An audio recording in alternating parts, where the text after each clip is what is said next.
நிறைய பேருக்கு சிஸ்டத்தில் பார்த்தீங்கன்னா மொபைலில் வந்து டைப் அடிக்கிற மாதிரி ஈஸியாக டைப் அடிக்க வராது.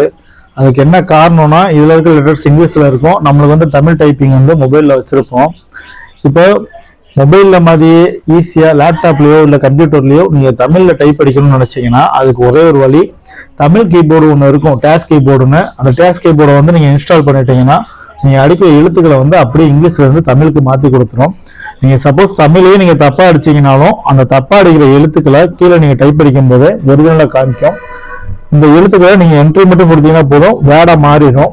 இதுக்கப்புறம் இதை நீங்கள் காப்பி பேஸ்ட் பண்ணி எங்கே இன்சர்ட் நினைக்கிறீங்களோ அங்கே இன்சர்ட் பண்ணிக்கலாம். ஒன்று.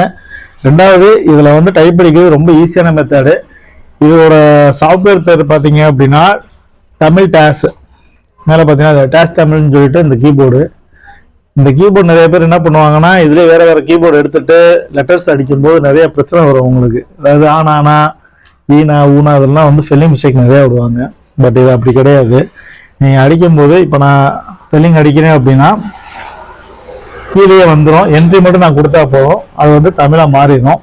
ஸோ இந்த மாதிரியான ஈஸியான கீபோர்டு யூஸ் பண்ணீங்கன்னா நீங்கள் சிஸ்டம் லேப்டாப் எதில் வேணாலும் ரொம்ப சிம்பிளாக டைப் அடிச்சு பழகிக்கலாம். இந்த மாதிரியான கீபோர்டை மொபைல்லையும் நீங்கள் இன்ஸ்டால் பண்ணி வச்சுக்கிட்டீங்கன்னா ஈஸியான வேர்டு எழுதுறதுக்கும் நீங்கள் சென்ட் பண்ணுறதுக்கும் அதுலேயே எமோஜிலாம் நிறைய யூஸ் பண்ணுறதுக்குலாம் இருக்கும். தமிழ் மட்டும் இல்லை, எந்த லாங்குவேஜ் வேணுனாலும் நீங்கள் இதில் மாற்றி டைப் அடித்து லெட்டர்ஸையும் நீங்கள் ஸ்டைல் லெட்டர்ஸ் மாற்றிக்கலாம். டேஸ் தமிழ் கீபோர்டு யூஸ் பண்ணி பாருங்கள்.